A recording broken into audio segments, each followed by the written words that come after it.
ஓம் ஸ்ரீ குருபியோ நமக. ஓம் ஸ்ரீ மகா பெரியவா சரணம். ஏப்ரல் 27 இன்னைக்கு தினம் சனிக்கிழமை, சங்கடகர சதுர்த்தி. ஒரு துண்டு வெல்லம் போதும், உங்களோட தீராத பிரச்சனை எல்லாம் தீரப்போகுது. இன்றைய தினம் சனிக்கிழமையில் வரக்கூடிய தேய்பிரை சதுர்த்தி, அதாவது சங்கடகர சதுர்த்தி. இந்த சதுர்த்தி திதியில விநாயகரை எளிமையாக வழிபடுறது மூலயமா நம்ம வாழ்க்கையில் இருக்கக்கூடிய சங்கடங்கள் எல்லாம் தீர்ந்து வளமோடு வாழ முடியும். அந்த வழிபாட்டை எப்படி ரொம்ப எளிமையாக செய்யறது அப்படிங்கிறத பற்றி தான் இந்த பதிவில் பார்க்க போகிறோம். விநாயகர் வழிபாட்டுக்கு உகந்த நாட்களில் சங்கடகர சதுர்த்தி ரொம்ப சக்தி வாய்ந்த வழிபாடாக பார்க்கப்படுது. அதுவும் தேய்பிரையில் வரக்கூடிய சங்கடகர சதுர்த்தி நம்மளோட துன்பங்கள் தேய்ந்து இன்பமாய் வாழ வழிவகுக்குது.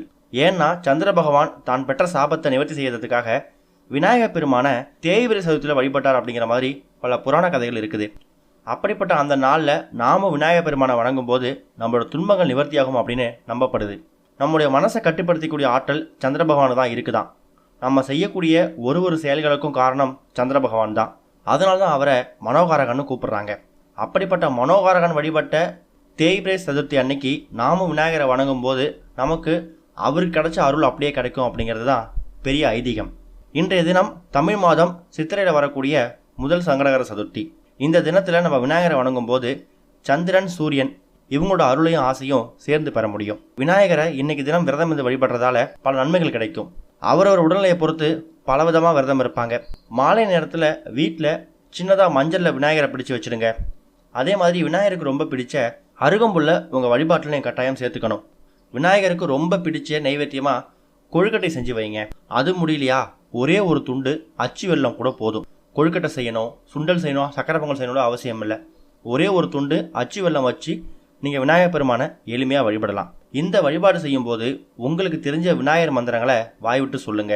அப்படி இல்லையா ஓம் கம் கணபதியே நமக இந்த மந்திரத்தை 108 முறை விநாயகர் முடிய உட்காந்து சொல்லுங்க. உங்களுடைய எல்லா தடைகளையும் விநாயகர் தகர்த்து தெரிஞ்சிடுவார். விநாயகருக்கு வச்சு வழிபடக்கூடிய இந்த நைவேத்தியத்தை நீங்களும் உங்கள் வீட்டுக்கு அருகில் இருக்கிறவங்களுக்கும் நீங்கள் கொடுக்கலாம். குறிப்பாக குழந்தைங்களுக்கு கொடுக்கணும்.